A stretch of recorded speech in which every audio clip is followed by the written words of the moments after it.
We're blessed that we're in a place where water flows out of the ground. I can take you to a hillside where a small river flows right out of the hillside. And those places are special places for cleansing and ceremony and vision quest. Without clean water, we won't survive.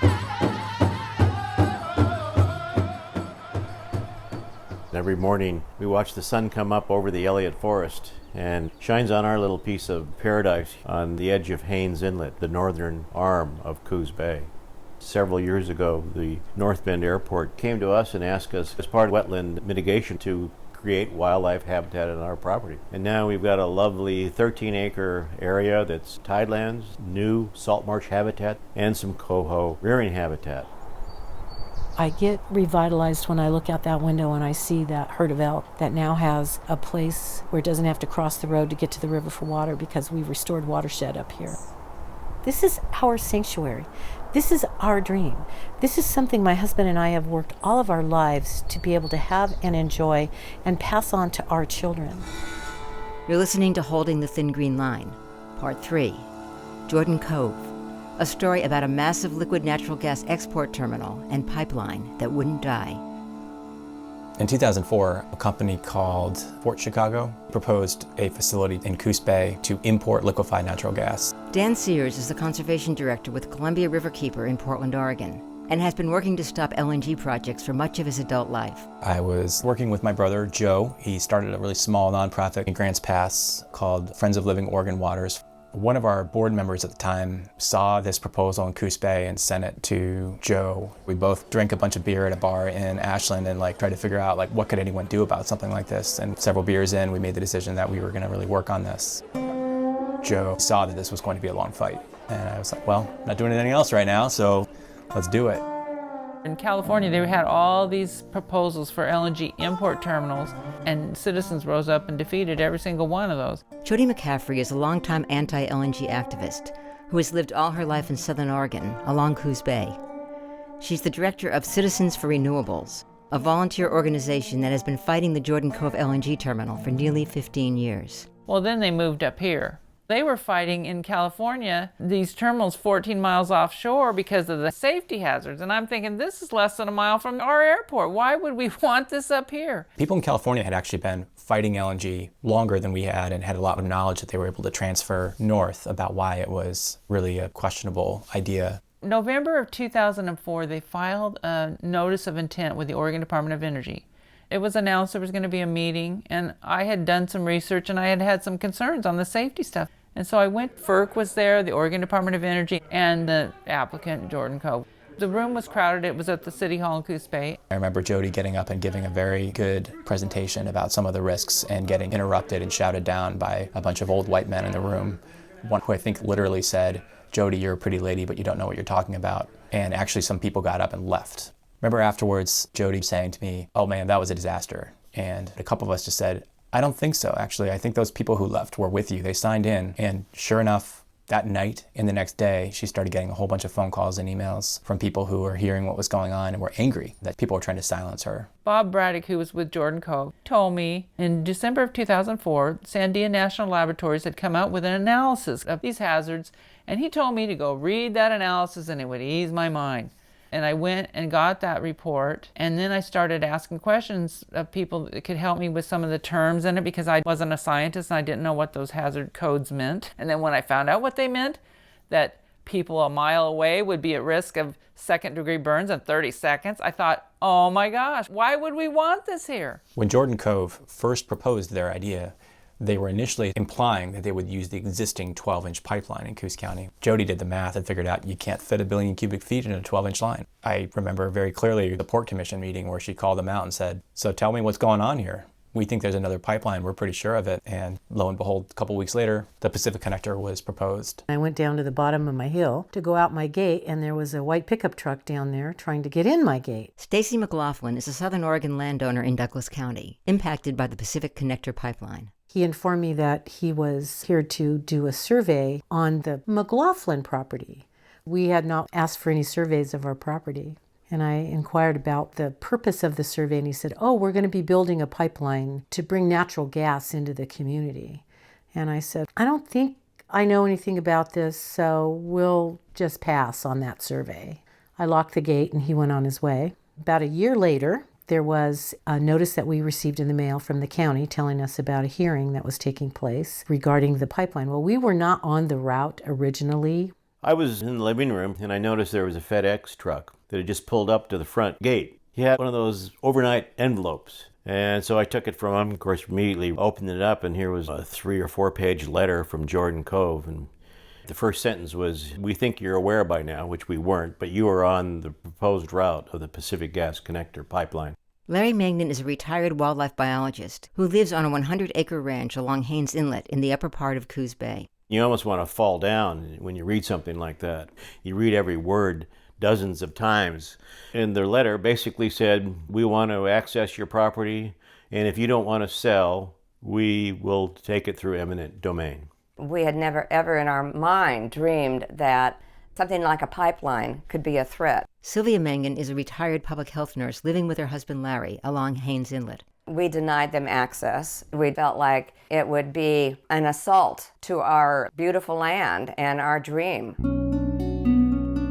In 2009, it was an import project. In 2011, they were already at the Federal Department of Energy saying, hey, we really aren't going to be able to do this domestically, so we think we should be exporting. We knew when it was an import terminal that there was no need for import. They were trying to say that Canada was running out of gas, and all those reports they threw at us were all wrong.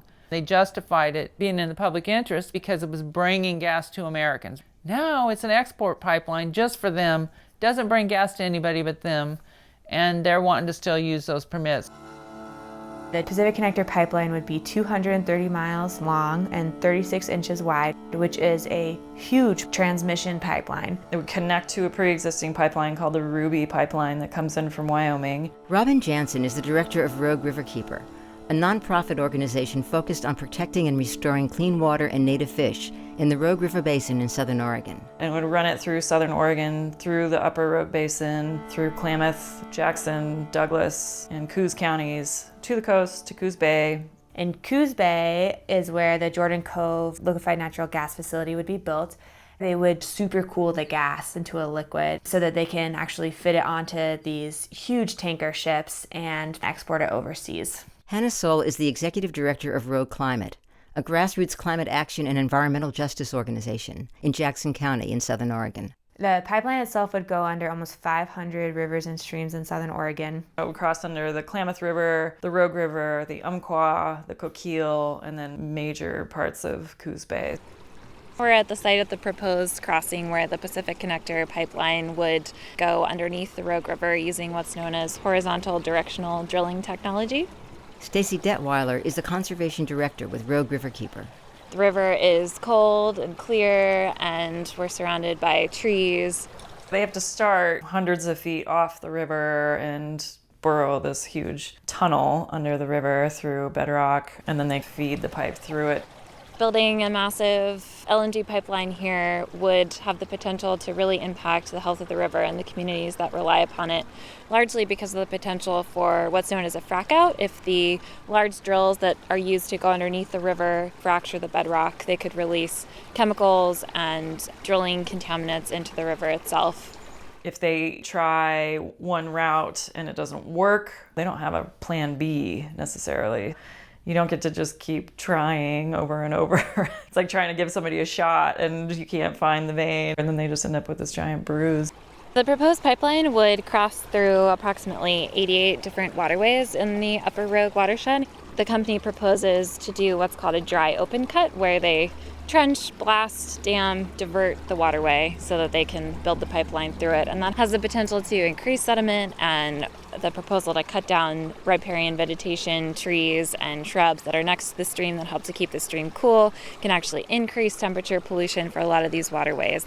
All those little waterways that flow into the Rogue help to keep the Rogue cool, and keeping them clean is really important to protecting the health of our river.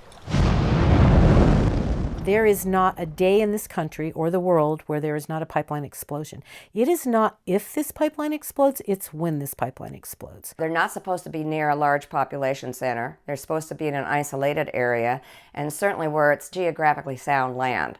Not only is it in a population area, but we are an earthquake waiting to happen. It's not if, it's when the earthquake comes. There's no way in the world they can design a pipeline to survive an event like that. This company has been so bold as to suggest that Jordan Cove LNG energy plant will withstand any natural disaster that we've experienced in history. Now, how could anybody make that claim with a straight face? If there was an explosion, about 17,000 people are within the blast zones. Anybody living 500 meters away from where the ships would come and go from the ocean into the facility and around the two big tanks that hold the LNG would be instantly cremated. Out to 1.1 miles, people could die if they don't get cover within 15 or 20 seconds.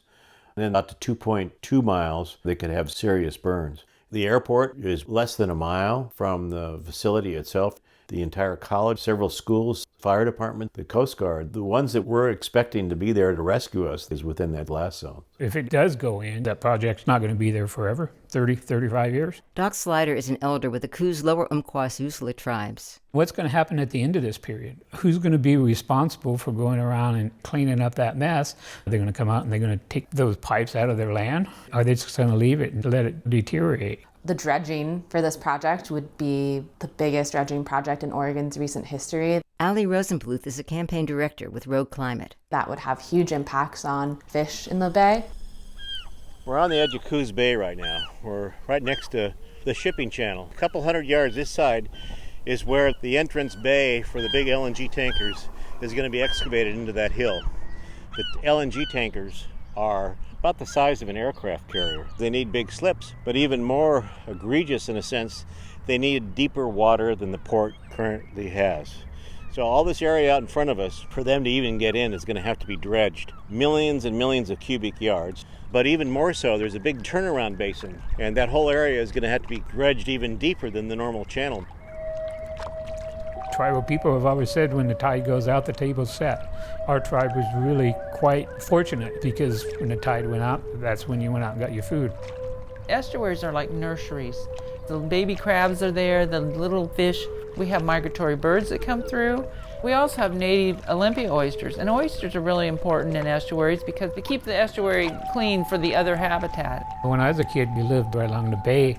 The whole bay was covered with eelgrass. I'd go down and kick around eelgrass and pick up crabs. Eelgrass is pretty important for estuaries because fish and the crabs kind of hide in there to keep them from getting eaten by other animals up the food chain. Every time they do stuff in the estuary, like when they've done some channel modifications, you start seeing less fish. They're going to go in there and blow bedrock and dredge all the mud up. Then they're going to stir up all that sediment. Sam Schwartz is a native of Coos County and an artist, commercial fisherman, and president of the Coos Bay chapter of Surfrider Foundation. I'm not only worried about the eelgrass that they'd actually be completely removing, but what all that sediment is going to do to the other eelgrass that's in the bay. We know there's a problem with high CO2 levels raising the ocean pH, and the ocean acidification is actually causing estuaries to be more acidic, and eelgrass actually counters that. So the more eelgrass you have, the better it helps the shellfish to be able to grow shells. And it's not easy to mitigate eelgrass. You can't let the bay keep dying the way it is. What's going to happen in the next 20 years? Because there's only 10 or 15% of the eelgrass left. They want to go dredge these 4 separate areas along the current navigational channel. But a lot of these areas are zoned natural aquatic. They have a lot of species habitat there right now.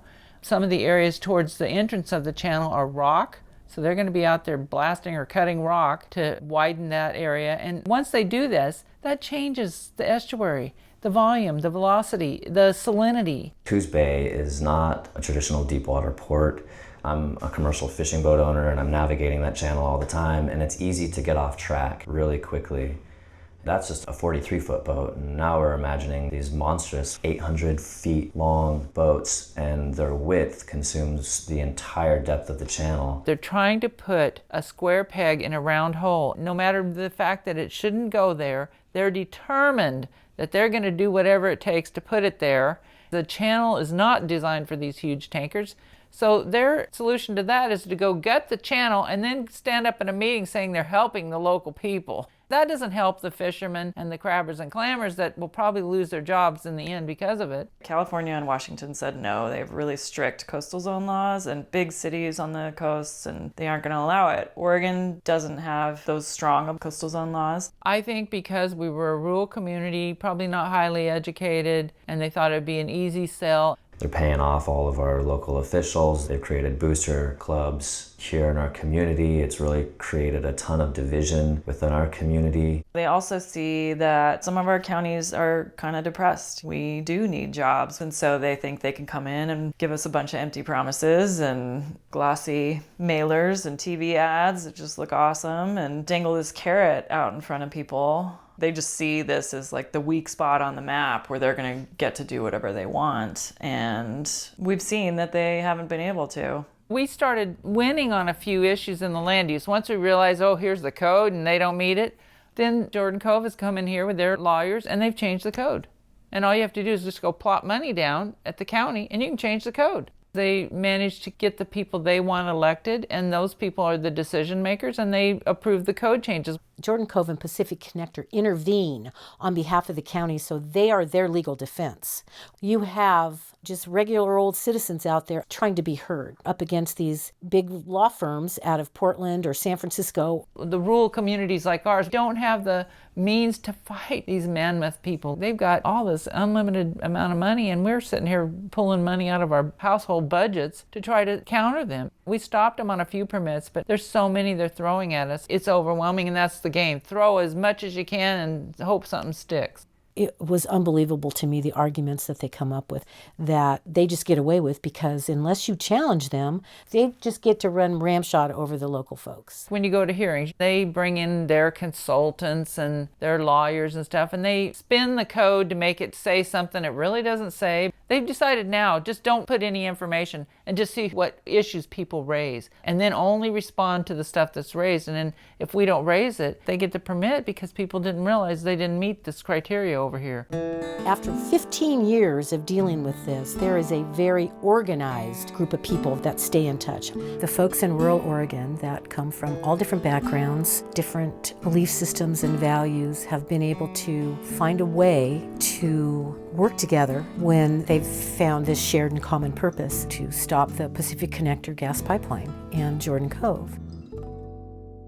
Eminent Domain, that's our glue, especially a Canadian company coming in and essentially demanding and essentially being given that authority of eminent domain. People presume that there's supposed to be a public need or a necessity even to take someone's property for something like a pipeline. Dan Sears, Columbia Riverkeeper. There's no need to ship gas overseas. It's not like a sewer line that your neighborhood needs or a power line that your city needs. They wanted to call it a utility, but not 1 cubic foot of gas would be used here, but all the profits would go to a Canadian company and stockholders. In Jackson County especially, people have really been coming together for their neighbors who are impacted by this project. Ali Rosenbluth, Rogue Climate. The Jackson County commissioners actually oppose the pipeline because of eminent domain and are increasingly concerned about the impacts on the county's water and public safety. We're about 3 miles from the proposed plant. In between here, which would really be the end of the pipe, and the beginning of the pipe at Malin, Oregon, there are about 240 private landowners. Pembina has been able to talk a little more than half of them into signing easements with them, and the other little less than half are still fighting against it. The threat of this pipeline hanging over people's heads for 14 years has been incredibly stressful. People can't sell their homes because they can't get the fair market value because of this threat of a pipeline. It's caused incredible emotional distress. As the landowner coordinator for Coos County, Larry Mangan fields phone calls from other landowners in the county impacted by the pipeline who have questions or need support. Cynthia lives out in the Coquille Valley, 45 minutes east of Coos Bay. They were doing their surveys from low-flying helicopters. She had not given access to their property for them to do surveys. The helicopters were flying so low they spooked her cows. Her cows almost tore through the fence. She called the company and protested. Several weeks later, the land agent came by and asked her, well, what did you think of this last offer? And she said, I'm not really interested. I've told you that, and I don't want you on my property. So the agent said, well, you know that block valve you don't like? These big 36-inch pipes, they come up out of the ground. If you sign right now, we'll make sure that block valve gets put on one of your neighbor's property. But if you don't sign right now, that block valve is going to stay right in the middle of your property, right in the middle of your view. Many people living along the pipeline route are elderly, and for the last 15 years, this project created a lot of uncertainty for them as to how to deal with the threat of this on top of the other things that they have to deal with as they're growing older. In Douglas County, a landowner was having financial difficulties. They did a credit check on him, and they saw that he had a lot of debt, and also very, very unfortunately, he had early Alzheimer's disease. They were going in and harassing him, trying to get him to sign, when his guardian finally called the sheriff and told him to keep them away from this poor fellow. One of my neighbors early on signed an easement when it was an import-only project, and that was okay with him. But when he found out that it was being exported from Canada to Asia, he went ballistic. He said, that is not what I signed on for. Once you sign that easement agreement, you don't know what is going to go in the ground on your property. A lot of my neighbors who have shifted and have signed easements, it's not about the money, but it's enough money that they can get on with their lives somewhere else, and they're tired. 15 years is a long time to be bullied. It's a long time to be threatened, to wait while someone else is trying to decide what your future is going to be. And it's really maddening as an American citizen that all of this is coming from a foreign country, and our own government is not stepping up for us. Some landowners have been involved in this a lot longer than we have. Poor souls, they've been on this pipeline for more than 14 years. And there's a great network that we found our way into when we were notified in March of 2017. Because of all the letters and action that we've taken, we have been taken off the main route, but we're still considered on the alternate route. But whether or not we're on the main route, we just don't want it for our communities. We've joined together with other property owners to really fight this action. One of the things that Road Climate prioritized when they jumped into this fight was bringing all of these people together and showing them the importance of working together across county. It's really disempowering to feel like you're the only one who cares about something that impacts so many people. I think it's about showing people that there are people who really do care about this. We connected ourselves with some of the folks concerned about a pipeline going right through their dream home and property. They contacted us thinking that maybe we had a real strong hammer if there's cultural resources there. Don Gentry, whose Klamath name is Ditchukyunk, is the chairman of the Klamath tribes. The pipeline's going to come through an area that has high density population of our tribal people, pretty well recorded historically there on the Klamath River. So we knew that the risk to cultural sites and even exposing human remains is significant. The tribal people here are placed here on this earth to take care of the treaty resources. Taylor Tupper is a Modoc Indian. Her tribal name is Laminowatch Thunderhorse. Because if you don't take care of the resources, you can't eat money and you can't drink oil. So it's not really even about you and I, it's about this next 7 generations. It's in our worldview and basically our responsibility to protect the treaty rights and interests of our people. There's no way in the world that we cannot oppose a project like this that moves us in the wrong direction that way. All the tribes talk about the prophecy of the black snake. We're in the 7th generation. This 7th generation is the generation that turns things over. There's no way that this tribe, our youth, myself, my ancestors are going to back down regarding this black snake. The Klamath tribes have been such a leader in opposing this project, which is amazing considering all of the other things that are happening in the Klamath River Basin that they're trying to protect as well. I am so grateful to get to work with so many tribal members who have taught me a lot about how to live in Southern Oregon on land that has such a violent history. I was working for the tribes when they widened Highway 97 a little bit just south of Klamath Falls, very close to where this pipeline is coming through. They unearthed human remains and scattered bone fragments for, I think, about 100 yards or so. It was an ugly feeling for that to happen, even though I couldn't say, hey, that was one of my Modoc or Klamath ancestors. It was our people. We know that there's a lot of remains there, and the risk isn't acceptable. They should be listening to the tribes. You can't go through there because there's a big Indian burial. Well, that's going to cost us $1 million to go around that. So we'll just go until we hit something, then we'll mitigate it. Well, that's disrespectful. Perry Chalkfoot is the director of the Cultural and Heritage Department for the Klamath Tribes and is on the Klamath Tribal Council. If I was to take a shovel and walk to your family cemetery and just start digging and say, well, I'm not going to stop digging until I hit something, you're going to say no. That's what we're telling you. No. The Klamath tribes have been in these water wars here in the basin for so long. Taylor Tupper. We were working on the relicensing process for those 4 dams that are on the Klamath River. In 1917, when that first dam was built, it was put in writing by Pacific Corps that they would build the promised fish ladders. And people ask, why didn't they just build the fish ladders that they promised? Well, because the federal government had a genocide policy that they were going to be moving forward to get rid of all the tribes in the nation. So they didn't think in 2006 there'd still be a tribe to have to deal with. They terminated us in 1954, but we worked hard and was restored in 1986. So then when we asked, well, what about these dams and the fish ladders? They basically told us, oh, well, you need to wait till '06. That gives us all these years to prepare for the relicensing process, which we win in '06. They determine on their own that it's more costly to put the fish ladders on those 4 dams on the Klamath River than to just take them out. Here we are, 2019. First dam is supposed to be slotted to be removed in 2020. There's no way in hell we are going to allow a pipeline to mess what we've been working on since 1917 to bring back the salmon. You're listening to Holding the Thin Green Line, Part 4, Rising Tide of Resistance. Who loves Oregon? Who supports a robust economy? And who supports good-paying career family jobs? And of all the places, why not Oregon, where the commitment to build with all union labor trades assures the best, safest, and most reliable project terminal? Over 6,000 jobs will initially be put forward on this project. 2,000 at the terminal, 4,000 in the pipeline.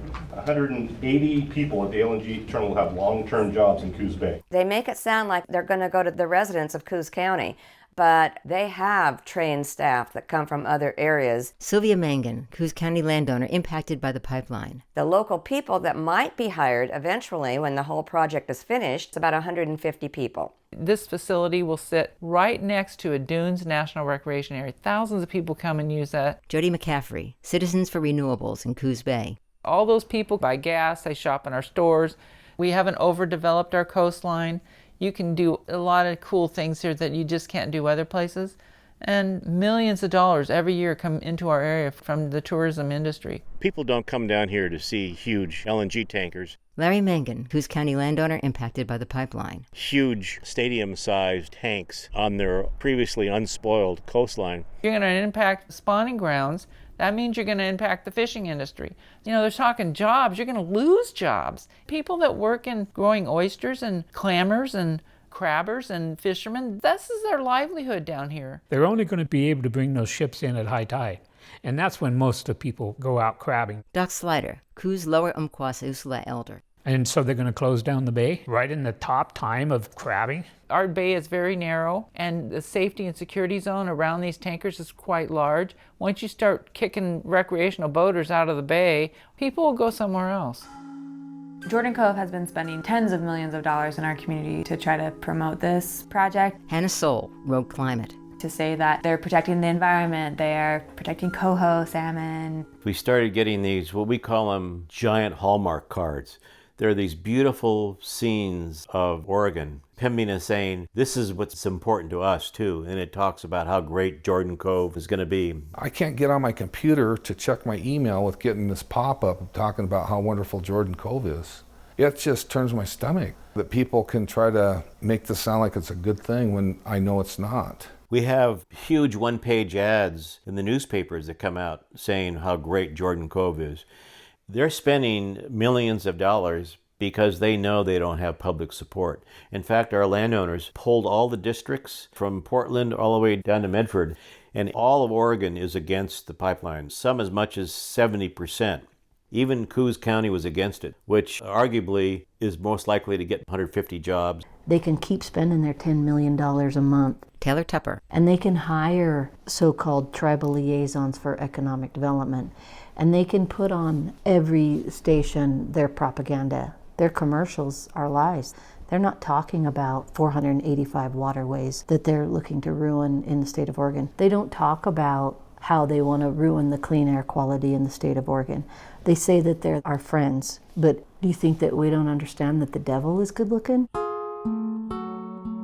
In 2016, the Federal Energy Regulatory Commission, or FERC, denied the key federal permit for this project. That was only the second time that FERC has ever denied a permit for a project like this. FERC is the federal agency that approves or denies energy projects for the country. Robin Jansen, Rogue Riverkeeper. FERC's always been known as just the rubber stamp approval agency for fossil fuel projects. The reason why FERC denied this project was because the company had so few landowners that had actually signed easements, and so many people along the pipeline route are strongly opposed to this project. Part of the other issue was that Verizon was the company at the time, and now it's Pembina, didn't have any contracts with buyers at all. Right away, the company, as we had expected, came back to ask for a rehearing of FERC's decision. And then again on December 9th of 2016, FERC restated their denial of the project, and it was finalized. Jody and some landowners were here for an interview in Ashland, so everybody was here to celebrate together.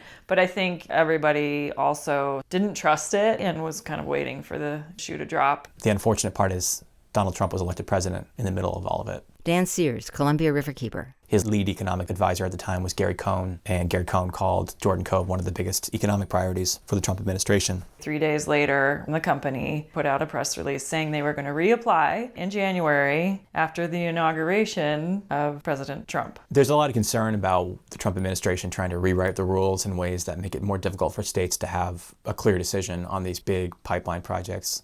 Where we see the impact very clearly is with FERC, which is going out of its way not to consider any climate impacts of major energy projects. Even if FERC changes their mind and approves the project this time, there are so many different opportunities for our state government to deny permits and stop this project once and for all. Our reliance right now is ultimately on Governor Brown. Larry Mangan. We're disappointed that she hasn't come out against it so far, but we have hope that eventually the state, whether it's through the DEQ, Department of Environmental Quality, whether it's through the Division of State Lands, or maybe even the governor's office, we hope and we pray that Governor Brown will be the one to help us. If Governor Kate Brown wants part of her legacy to be that she's a climate champion and taking action on climate, she cannot let this project go through, because the impact of this project would completely wipe out any other steps forward that our state makes on climate legislation. Jordan Cove would be exporting twice as much gas as the entire state of Oregon uses for everything. Homes, businesses, power plants, everything. Future generations will judge us not on the fact of global climate change,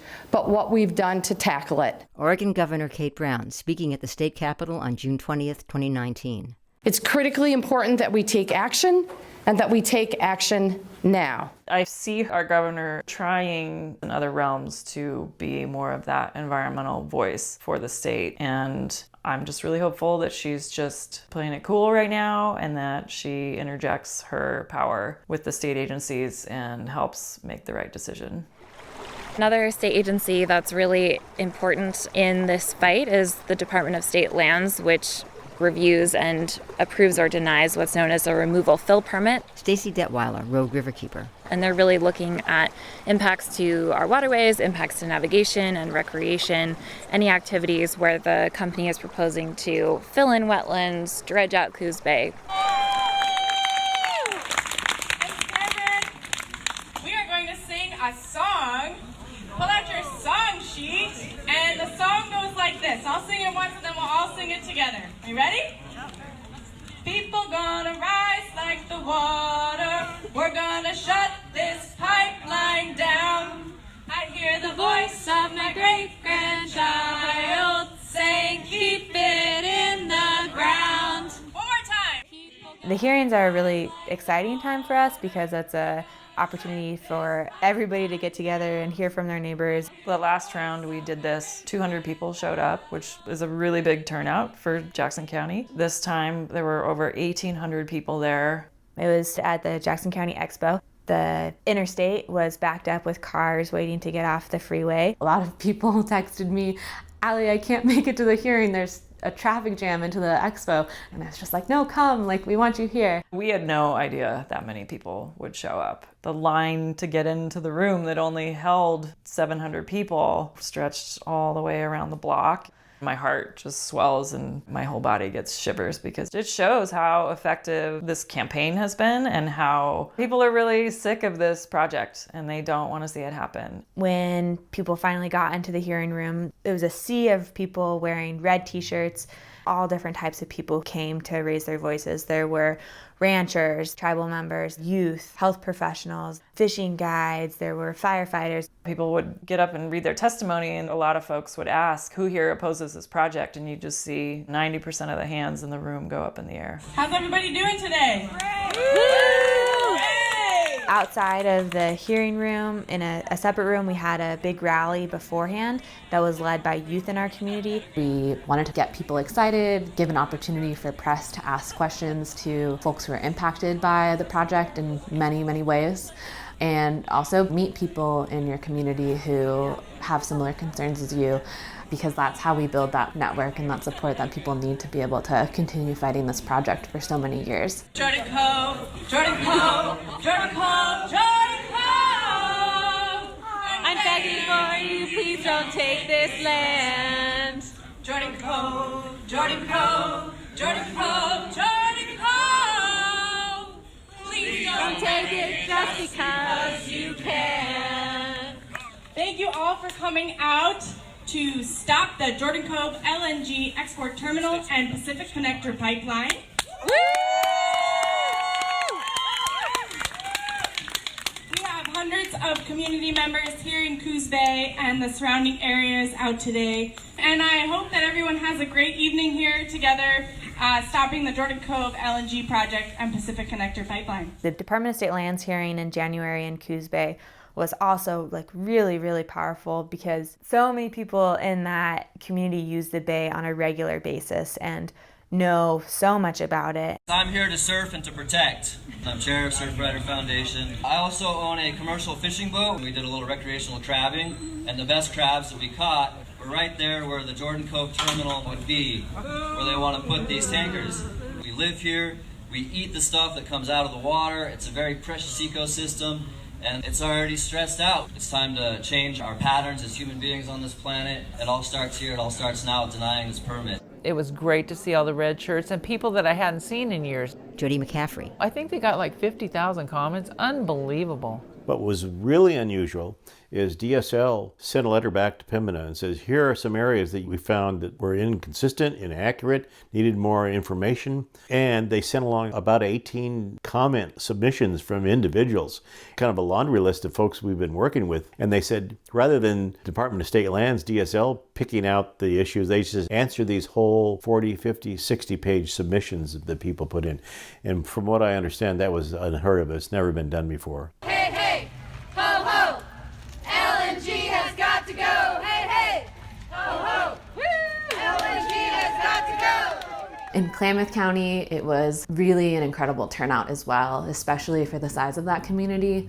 The Klamath tribes turned out a lot of their membership. Before the hearing, there was a rally that the Klamath Youth Tribal Council led with Chairman Don Gentry and a lot of other important leaders in the tribe. I am water from Klamath and Crater Lake. What happened to the respect for sacred land and clean energy? It is a given to protect and love our fish for all my relations and next generations. Another shout out to Kate Brown and state agencies to not let us down. Just like Jackson County, there was a huge sea of red, and you could tell that people who were there from this place were the folks in red, and the people that Pembina had brought to show support of this project had never been to Klamath County in their life. It was, again, just another clear demonstration that our communities in Southern Oregon are asking the state to do something, and that's to stop this project. We had some really good news for once. The Department of Environmental Quality in Oregon denied Clean Water Act 401 certification for the Jordan Cove project.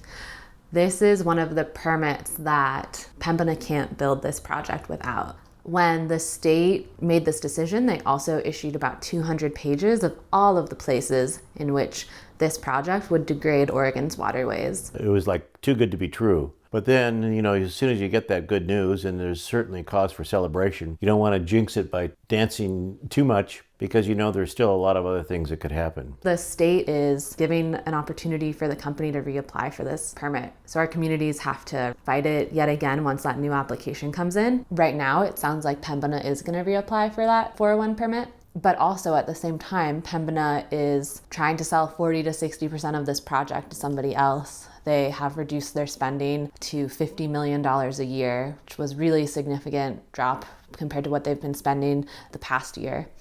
If the state of Oregon continues to do what's best for our communities, then this company should not be able to build this project. But it's going to take all of us coming out again and doing that hard work of educating our communities and bringing people together to stop it for good. And we need to make sure that Pembina sees that. Well, I just made a new friend in the community, and she contacted me this morning. She knows I'm involved in protesting Jordan Cove. She really wants to get involved, but she expressed multiple concerns about the threatening atmosphere when she attends city council meetings. And when she makes comments, she has had somebody actually from the opposition side stand up and directly face her and yell at her, and he wasn't stopped. She definitely felt intimidated and was asking me, should she attend? Is it safe? That evening, the Coos Bay City Council held a special meeting about Jordan Cove's request to expedite the council's decision on their application to dredge the estuary. At a meeting the previous month, the council decided they needed 5 months to review all the documents and community comments. Now, Jordan Cove was asking for the council to make their decision 7 weeks sooner. The community came out in force, largely opposed to rushing the council's decision. While one of the Jordan Cove opponents was speaking, a supporter of the project snarled as he pushed past her. We have all taken the time to research and write and submit 42 pages. Oh, God. So I hope you will. I'm sorry, I'm not used to being growled at when I'm speaking, and it disrupts my train of thought. I'm the co-chair of Boost Southern Oregon, representing over 1,400 individuals. And if you just read a little bit faster, let's shorten the date. Pushing for an earlier deadline is not respecting our boundaries. It is comparative to tactics used by aggressive and manipulative people when they feel they are losing ground and want to regain the upper hand. Pushing the commission to rush its decision-making process is putting Jordan Cove's interests first and the citizens of Coos County second. This is a heavy-handed, corrupt approach to securing permits. Well, lying has become the new norm. And I know agency people that have tried to participate and got in trouble because it was against the project. What they do is they decide they're going to sit there and be a good little government employee and not make waves. When you look at the scope and the breadth of Jordan Cove's influence in our political system in Oregon, it is very scary. They've bought and paid for commissioners over in Coos County. One of our county commissioners, they gave $50,000 to get him elected. That's like unheard of. Who has that kind of money around here to run for county commissioner? They've put millions of dollars behind elections that is unheard of in rural communities. So basically you're getting their people in, they change the codes for them, and the codes that should be changed to protect the estuary, those are not happening. We've been complaining for 7 years to get these codes updated. What's looked at is, well, you just mitigate this and you'll be fine, or you do an exception to the rule and you'll be fine. Citizens are left with having to challenge that, and we've quite successfully challenged them and beat them because they know they're not in compliance with the codes. So the way they get around that now, like in North Bend, they're charging us such high planning fees for appealing a decision that was not even close to being adequate. They're talking $5,000 to $60,000 per appeal. There are a lot of local governments, counties between Mainland and Coos Bay that have to approve a segment of the pipeline. We're waiting on 29 or 30 local permits that Jordan Cove has to get. Still got that feeling in our stomach. We're not quite sure where things are going. We're waiting on a decision from the Department of State Lands on the fill permit for the Jordan Cove project. What they did was extend the deadline. Over 50,000 people submitted comments, most of them in opposition to the project, along with very specific information as to what DSL needed to address. And Jordan Cove had a specific amount of time to respond. They were not complete in their responses, and therefore DSL pushed it out. Department of State Lands asked for clarification from Jordan Cove, and they gave them some response, but it wasn't the appropriate response, so they're going back for more information to clarify that. And that's going to put it into the next year as well. There's a double standard clearly in place around this project with the state of Oregon. We've asked the Department of Justice, we've asked the Governor's Office, we've specifically addressed Department of State Lands, when are you going to honor your own process and your own deadlines? I certainly don't get an opportunity to wait to submit information. I have to meet those deadlines, and then I have to submit everything by a certain time. There is a point where all this needs to end, and somebody needs to say no, and they need to say it's with prejudice, so that you can't keep coming back because you've had your time and you didn't do it right. When they keep being allowed to just kick the can down the road or make a decision without prejudice and they can come back, we're here 15 years and it's torture. This is torture on our area. We can't even really try to do something else that would be more compatible with our fishing and crabbing. We're just so busy. Every week there's a deadline for some land use process, for some comment. Rebuttal comments, or sur-rebuttal comments, or they pull their application and they reapply. We've had that so many times, I'm just tired of it. After the Department of State Lands announced the extension for Jordan Cove's removal fill permit, Stacy McLaughlin wrote this letter to the agency's director, Vicki Walker. For 15 years, my family has been held hostage to the bullying and threat of eminent domain to take our property by foreign corporations. Verison, Williams, and now Pembina are opportunistic predator companies. They have virtually paralyzed other economic development prospects in our rural communities with their speculative Jordan Cove venture and snake oil rhetoric. And for 15 years, the state of Oregon has diddled with this project and followed Jordan Cove's dangling carrot and let its own tax-paying citizens suffer in favor of nameless Canadian shareholders. This project has already been denied several times by the Federal Energy Regulatory Commission, and if Jordan Cove and Pacific Connector and its other 3 different owners haven't been able to get everything together in the last 15 years, then the state of Oregon needs to step up and tell them to go home to Canada. Know that my family is fully prepared to do whatever it takes legally to protect our home and property from the Pacific Connector gas pipeline. They can end this nightmare now, and they have the authority to do it, and Governor Brown needs to step up and take care of business if she is the environmental advocate that she continues to proclaim. The reason I've stuck in it is because I don't think you should lie and cheat and try to manipulate the system to get a permit. If you got to do that, then maybe your project should be really looked at because it ain't all it's cracked up to be. There's a reason why those regulations are there. The reason we're having to do all these land use permits here locally is because Coos County is in the coastal zone and we have the Coastal Zone Management Act, and that requires a little extra level of protection. That's supposed to be to preserve and protect not just for us, but for the next generation.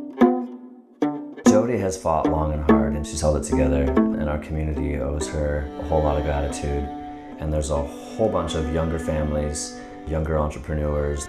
We don't want to raise our families here. We don't want to grow our businesses here if this type of industry comes into our town. Governor Brown, shut it down! Governor Brown, shut it down! Miigwech, thank you for being here today to urge Governor Brown to stand up to the Jordan Cove LNG export terminal and pipeline! Governor Brown and Oregon state agencies have the power to stop Jordan Cove LNG pipeline for good. We're here to tell Governor Brown to do all she can to protect our communities, not protect the special corporate interests of a Canadian fossil fuel corporation.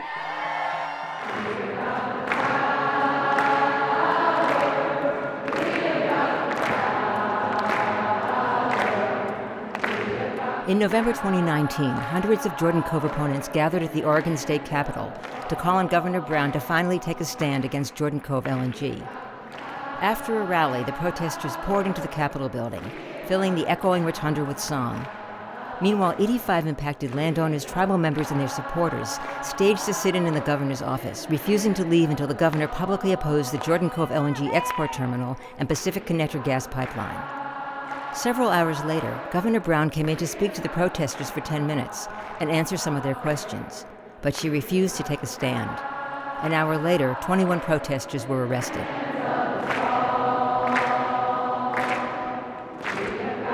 After November 21st, we really started to see a change in the way that the state was responding. Just a few months later, the Department of State Lands Director, Vicki Walker, sent a letter to Pembina denying another extension for their permit application for their removal fill permit.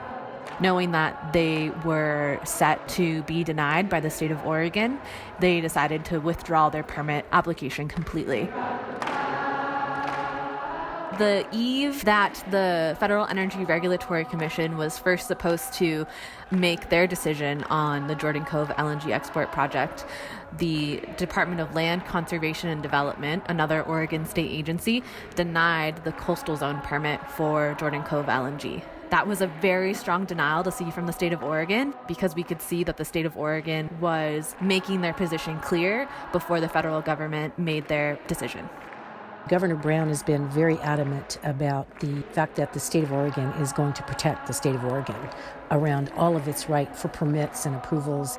The governor seems to really be lining up now with what I understand her values to be with her actions. FERC ended up deciding not to vote on the Jordan Cove project that next day because the state of Oregon made that denial the evening before and they hadn't had the time to review it. Oregon also strongly made the case that FERC didn't have the legal right to make a decision on Jordan Cove LNG because they had denied the coastal zone permit the evening before. Even though we were in the midst of the coronavirus crisis and FERC had canceled their regular meeting because of public health concerns, the chairman of the Federal Energy Regulatory Commission held a press conference in which he announced they approved Jordan Cove LNG 2-1. I think we assumed that they probably would not make a decision yet because of the horrific conditions that people were facing in this country. FERC approved this project while people were essentially sheltered in place and while people had no option to gather together to say, we're not going to let you build this project, which was just extremely hard for people not to be in community with the people you've been fighting this project with for 15 years when this huge decision has been made. Right now, there's right around 90 landowners that refuse to sign that could be open to eminent domain. All they need is a judge's order, and they could go on the property and start actually doing surveying on a person's property.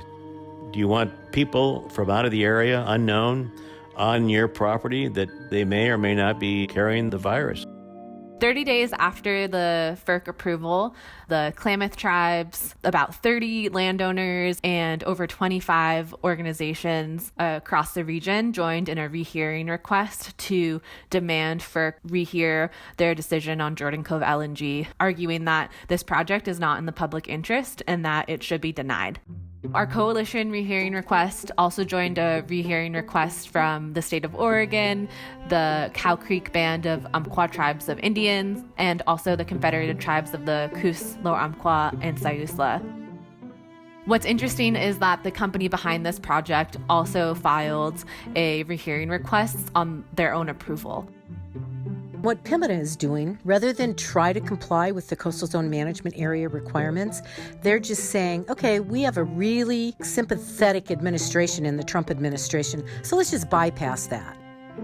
Oregon clearly has the authority to stop this project, and Pembina would have to not just rewrite one of those rules, but all of those rules to be able to build this project. We need to ensure that as many of these laws as possible are upheld to protect our communities, our clean water, and our climate.